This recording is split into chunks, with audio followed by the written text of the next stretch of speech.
اس آیت کے اندر آ کے قرآن کریم کا انداز بڑا سخت ہو جاتا ہے، اور بعض مقامات پر تو ایسا معلوم ہوتا ہے کہ گویا بجلیاں گر رہی ہیں یا آگ برس رہی ہے۔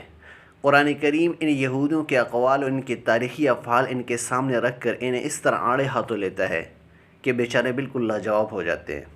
ان کے پاس بیان کرنے کے لیے کوئی حجت باقی نہیں رہتی، نہ ہی وہ کوئی معذرت پیش کر سکتے ہیں۔ در حقیقت وہ اس سچائی کو قبول کرنے سے اعراض کرتے تھے۔ ان کے دلوں میں اسلام کے خلاف بغض بھرا ہوا تھا۔ وہ مسلمانوں کو حقیر سمجھ کر ان سے دوری اختیار کرنا چاہتے تھے اور کرتے تھے۔ انہیں یہ بات بے حد پسند تھی کہ ان کے علاوہ کوئی بھی اس مقام تک نہیں پہنچ سکتا، مگر ان کے دلوں کو یہ حسد کھایا جا رہا تھا کہ اللہ کا یہ فضل و کرم مسلمانوں پر کیوں ہو رہا ہے۔ لیکن لوگوں کو دکھانے کی خاطر اسلام قبول کرنے کی مذکورہ وجوہات بیان کرتے تھے، جنہیں اللہ تعالیٰ نے سختی سے رد کر دیا، کیونکہ اللہ اور رسول اللہ صلی اللہ علیہ وسلم کے مقابلے میں ان کے منکرانہ موقف کا یہی علاج تھا۔ وَقَالُوا قُلُوبُنَا غُلْفٌ بَل لَّعَنَهُمُ اللَّهُ بِكُفْرِهِمْ فَقَلِيلًا مَّا يُؤْمِنُونَ۔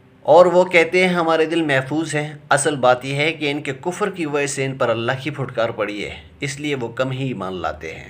اور وہ کہتے تھے ہمارے دلوں کے اوپر غلاف چڑھے ہوئے ہیں، ان تک کوئی جدید دعوت نہیں پہنچ سکتی، یعنی اسلام کی، نہ ہی کسی نئے داعی کی پکار سننے کے لیے وہ تیار ہیں۔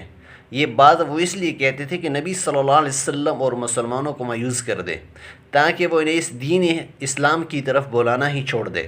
وہ یہ باتیں نبی صلی اللہ علیہ وسلم کی دعوت قبول نہ کرنے کی علت کے طور پر کہتے تھے، اس لیے کہ اللہ تعالیٰ ان کی ان باتوں کو رد کرتے ہوئے فرماتے ہیں بل لعنہم اللہ بکفرہم، بلکہ اصل بات یہ ہے کہ ان کے کفر کی وجہ سے ان پر اللہ کی پھٹکار پڑی ہے، یعنی ان کے مسلسل انکار کی وجہ سے اللہ نے انہیں بطور سزا ہدایت سے دور فرما دیا اور انہیں ہدایت سے محروم کر دیا، اور اس روشنی کے درمیان پردے حائل ہو گئے۔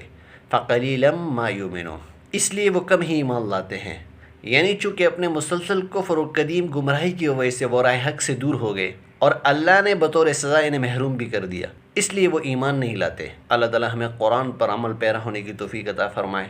وَمَا عَلَيْنَا إِلَّا الْبَلَاغُ۔